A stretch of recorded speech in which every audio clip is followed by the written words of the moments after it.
ಲೇ ಸಿದ್ಧ, ಮರಣ ಸಿದ್ಧ,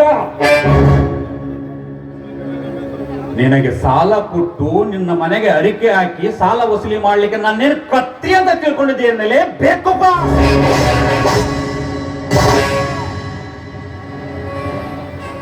ಬಡಿಬೇಡ್ರಿ ಅಪ್ಪ ಸೌಕಾರ, ದೇವ್ರಂತ ಮನುಷ್ಯರಿ ಅಪ್ಪ ದಣರ ನೀವು. ದೆವ್ವ ಆಗ್ಬೇಡ್ರಿ. ನಮ್ಮ ತಂಗಿ ನಿಮ್ಮ ಮನೆ ಕೆಲ್ಸಕ್ಕೆ ಕಳಿಸ್ಬೇಕಂದ್ರೆ ಅವಳು ಗಂಡ ಬಂದು ಕರ್ಕೊಂಡು ಹೋಗಿದ್ದಾನೆ. ಹೋಗಿ 3 ತಿಂಗಳದಾಗ ಅವಳಿಗೆ ಟೈಫಾಯ್ಡ್ ಜ್ವರ ಬಂದು ಸತ್ತು ಹೋಗಿದ್ದಾಳ್ರಿ ಅಪ್ಪ.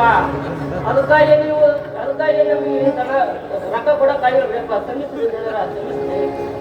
ಲೇ ಸಿದ್ಧ, ನಾನು ನಿನಗೆ ಸಾಲ ಕೊಟ್ಟಿದ್ದು ಮಳೆ ಬೆಳೆ ನೋಡಿ ಅಲ್ಲ, ನಿನ್ನ ಮುದ್ದಾದ ತಂಗಿಯನ್ನ ನೋಡಿ. ಅವಳನ್ನ ದುಡಿಯ ಕಳಿಸ್ತೀನಿ ಅಂತ ಹೇಳಿ 6 ತಿಂಗಳಾದ್ರೂ ಪತ್ತೆ ಇಲ್ಲ. ಇವತ್ತು ಎರಡರಲ್ಲಿ ಒಂದು ತೀರ್ಮಾನ ಆಗ್ಲೇ.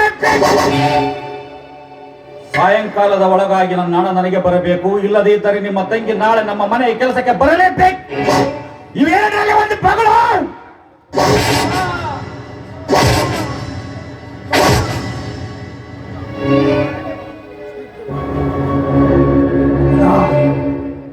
ಇನ್ನೊಂದು ಎಚ್ಚರ ಇರಲಿ, ನಿನಗೆ ದೇವರು ದಿಂಡರು ಭೂತ ಅದು ಇದು ಅಂತ ಹೇಳಿ ಕರೆಸಿಲ್ಲ ನಿನ್ನ. ಇವತ್ತು ಸಾಯಂಕಾಲದ ಒಳಗಾಗಿ ನಮ್ಮ ಹಣ ನಮಗೆ ಬರಬೇಕು. ಬರದೆ ಹೋದರೆ ನಿನ್ನ ಮನೆ ಬರೆಸಿಕೊಡು, ಇಲ್ಲದಿದ್ದರೆ ನಿನ್ನ ಎಡೆ ಮಣ್ಣು ಮಾಡಬೇಕಾಗುತ್ತದೆ.